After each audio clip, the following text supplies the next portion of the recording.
इस देश में तबाही मचाना चाह रहे हैं और जिस तरीके से कटेंगे बटेंगों के नाम पे इस देश में हिंदू मुसलमान को तोड़ने की साजिश कर रहे हैं ना, वो देश समझ रहा है सर। जी ऐसे हिंदुस्तान नहीं ठीक है, मैं टूटेगा। महंत लेकिन रामदूत दास इन्हीं के बातों से महंत आप रामदूत वोट दास के पास देंगे जा रहा हूं। और देश में नफरत फैला देंगे। जी, लेकिन बिलाल खान एक बात बताइए, 20% की आबादी अगर 140 करोड़ के हिसाब से ले ली जाए तो 28 करोड़ की आबादी, 8 लाख एकड़ की जमीन वक्फ बोर्ड के पास, और भी काफी सारे डेटाज हैं। माइनॉरिटी का तमगा भी मेरे को लगता है अब क्यों ही होना चाहिए। अब तो बात कम ज्यादा की हो तो समझ में आता है, माइनॉरिटी का मतलब माइनॉरिटी, जैनियों को माइनॉरिटी कहा जाए तो समझ में आता है। मैं महंत रामदूत दास जी के पास जा रहा हूं इस पर उनका वर्जन जानने के लिए, उसके बाद नाजिम खान और हाजी जुबैर आपके पास आ रहा हूं। महंत रामदूत जी।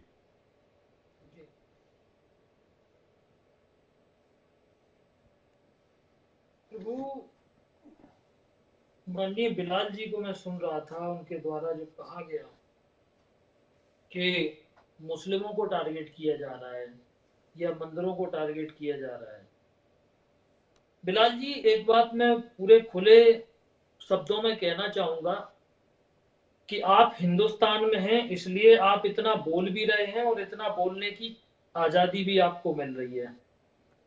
अल्पसंख्यक होते हुए भी आप जिस दमदार आवाज में अपनी बात रख रहे हैं, उसके लिए आपको हिंदुस्तान और हिंदुस्तान के हिंदुओं का शुक्रगुजार होना चाहिए। क्योंकि भारत संविधान से चल रहा है और हिंदुओं में एक बहुत बड़ी समस्या है कि हिंदू हमेशा ही नरम दिल रहे हैं, हमेशा ही सौहार्द की बात करते हैं, हमेशा ही सद्भावना की बात करते हैं।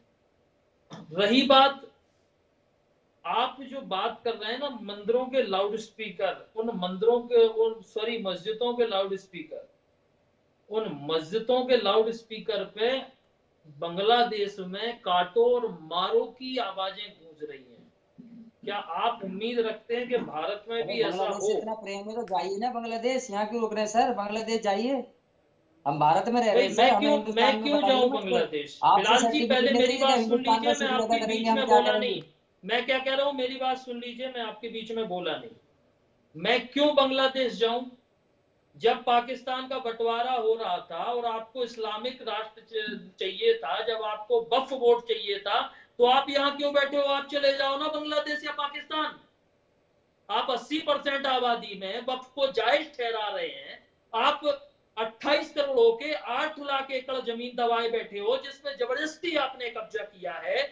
आपके द्वारा कहीं भी किसी भी जमीन पर हरी चादर डाल के ये बोल दिया जाता है कि ये वक्फ बोर्ड की जमीन है। आप हमें समझाइश दे रहे हैं कि हम हिंदुस्तान रहे या पाकिस्तान? आप हमें समझाइश देंगे? आप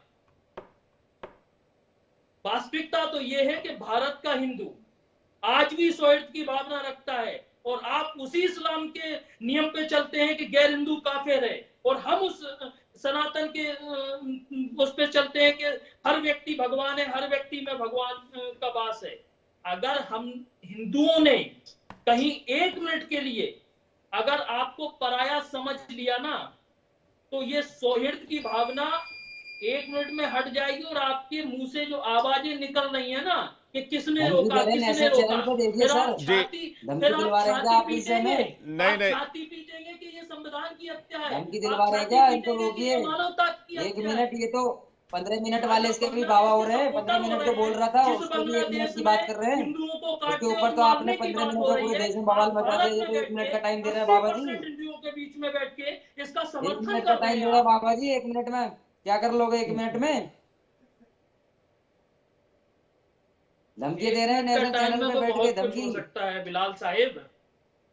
सर आप धमकी मत दीजिए, मैं आपकी देखिए सम्मान कोई, करते हैं, आप गुरुजी हैं, मेहनत जी की ठीक लैंग्वेज है, ऐसी नहीं तो होती फिर है उस 1 मिनट तरीके वाली। की बात करिए बिलाल जी। आप ऑन मीडिया हैं, आप बैठे हैं, तो आप उस तरीके से बात करिए। आप समर्थन करिए, विरोध करिए, अपनी आपत्ति जताइए या उसमें अपना मत दीजिए, लेकिन आप सजेशन मत दीजिए।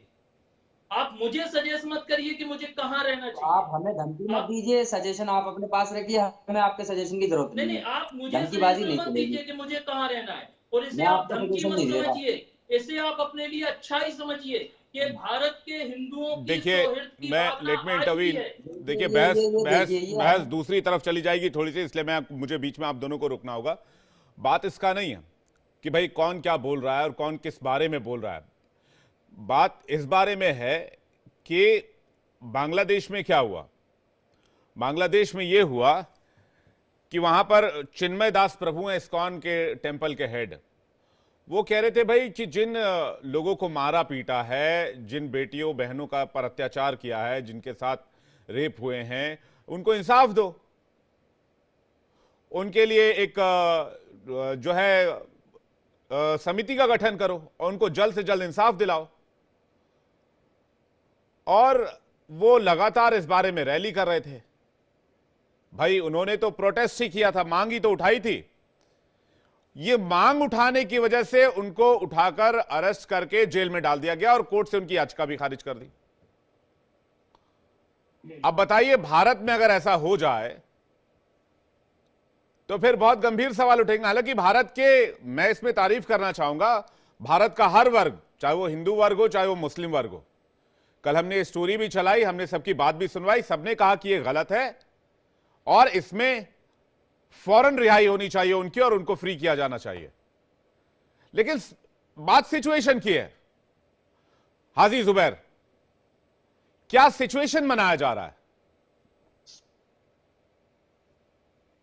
जी सवाल करिए, क्या सवाल है आपका? सवाल यही है कि जहां हिंदू माइनॉरिटी हो जाएगा फिर उनकी धर्म की रक्षा कौन करेगा, चाहे वो इस देश के ही कई पॉकेट्स की बात करें। इसलिए सनातन बोर्ड होना चाहिए। एक एग्जांपल बताइए इस देश में।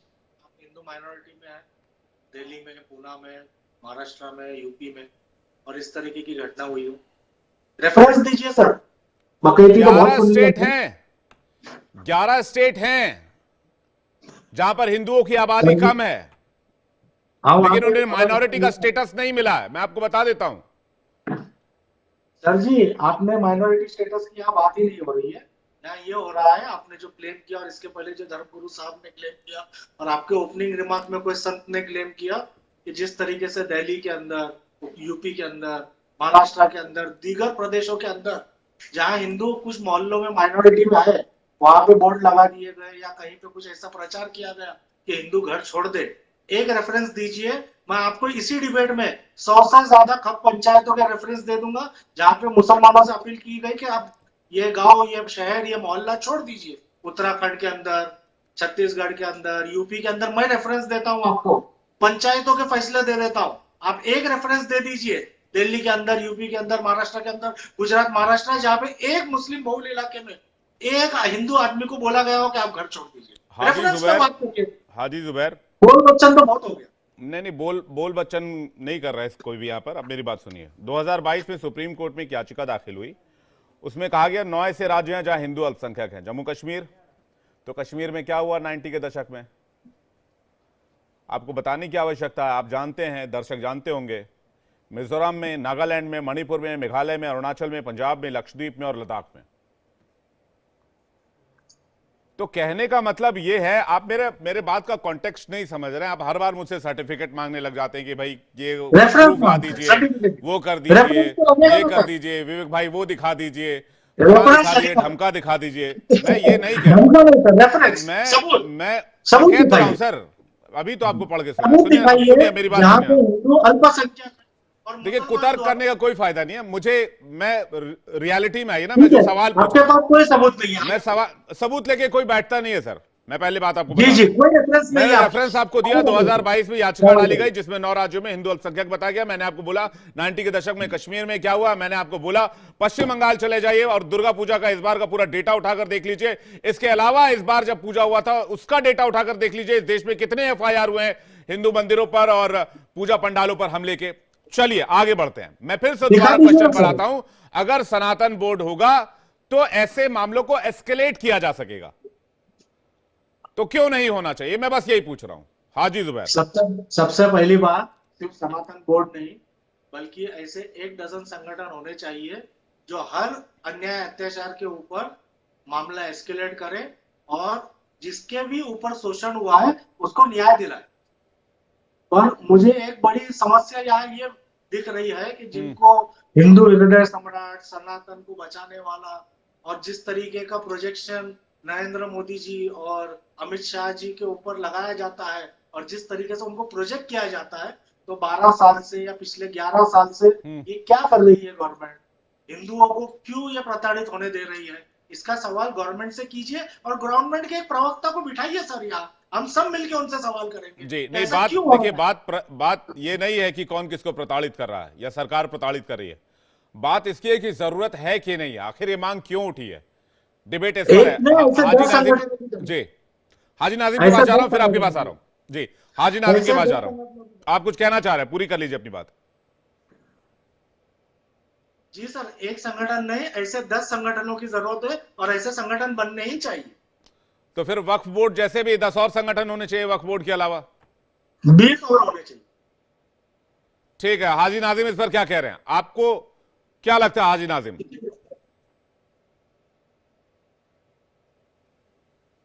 मेरी आवाज सुन पा रहे हैं? जी आपकी आवाज आ रही है, बताइए। हाँ विवेक भाई, देखिए जिस तरीके से यहाँ पर हिंदू भाइयों का जो दर्द है वो हम लोगों के लिए बड़ा सोचने वाली बात है कि जिस तरीके से हमारे हिंदू भाई अपना दर्द सुना रहे, सरकार सुन रही है। देखिए हाजी नाजिम भारत सरकार से हाथ जोड़कर कह रहा है कि मेरे हिंदू भाइयों का दर्द समझ लीजिए, मेरे हिंदू भाई पीड़ित हैं, बांग्लादेश में किस तरीके से मेरे हिंदू भाइयों के साथ अत्याचार हो रहा है। अगर आप हिंदू भाइयों के सहायता कीजिए, भारत का मुसलमान हिंदू भाइयों की रक्षा करने के लिए बांग्लादेश से भी अपील करता है कि हिंदू भाइयों की सुरक्षा कीजिए, लेकिन मामला कुछ और है। यहाँ पर सिर्फ और सिर्फ हमें 1 मिनट की धमकी दी जा रही है, और जबकि मुल्क के वजीर आजम ये कह रहे हैं कि हिंदू बहनों तुम्हारे मंगलसूत्र छीन लिए जाएंगे, लेकिन हम लोगों को 1 मिनट की धमकी दी जा रही है।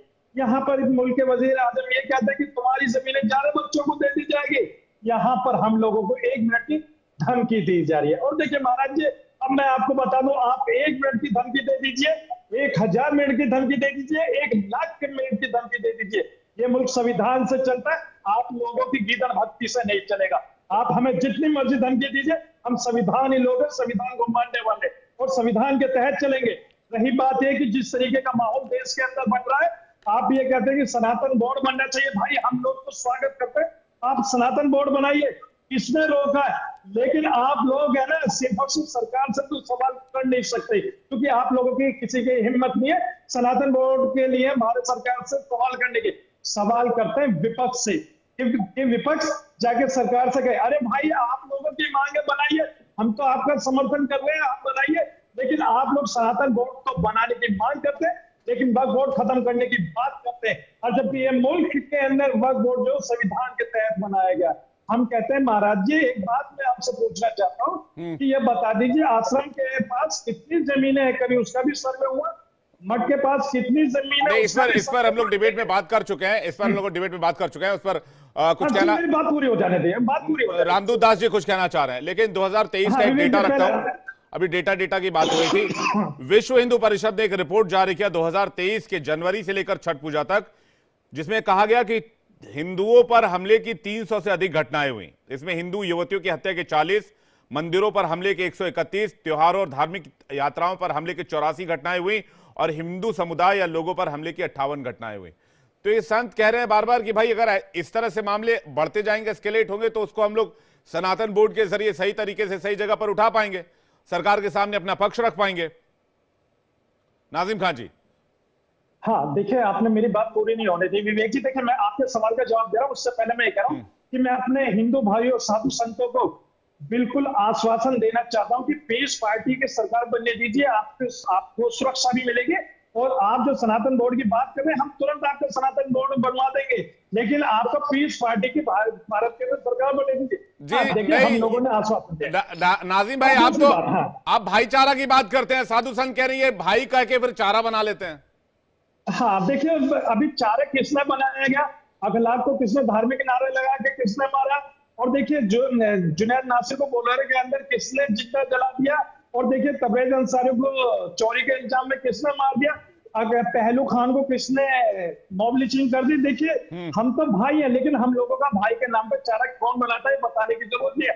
कत्ल हमारा ही होता है विवेक भाई, लेकिन हम लोगों से ये कहा जाता है कि आप आहा मत बढ़ना। अरे भाई जब कत्ल हमारा हुआ तो हम ही तो बताएंगे कि हम लोगों का कत्ल हो रहा है। और देखिए अब आता हूं, देखिए मैं जो बात है ये आपको किसने कहा कि आप लोगों का कत्ल हो रहा है? ये कहां से ये कहां से नैरेटिव निकाल कर लाते हैं? हाँ देखिए भाई साहब, पूरे एशिया कॉन्टिनेंट की बात करें, इंक्लूडिंग पाकिस्तान, बांग्लादेश, चाइना का तो नाम नहीं ले रहा, वहां तो हालात क्या हैं आप उठाकर गूगल उठाकर पढ़ लीजिएगा, तस्वीरें तक बाहर नहीं आ पाती हैं। वहां तो अंदर की कहानी बताऊंगा तो वो तो सेंसर करना पड़ेगा, टीवी पर बता भी नहीं सकता वहां पर क्या स्थिति है। सबसे ज्यादा प्रॉस्पेरिटी, नाजिम खान जी आप एक पैनलिस्ट के तौर पर यहां पर हैं और मैं आपका बहुत सम्मान करता हूं, लेकिन आपको मैं बताऊं, आप अगर रिपोर्ट उठा के पढ़ेंगे तो सबसे ज्यादा प्रॉस्पेरिटी एशिया कॉन्टिनेंट में, मुसलमानों में, इंडिया में है।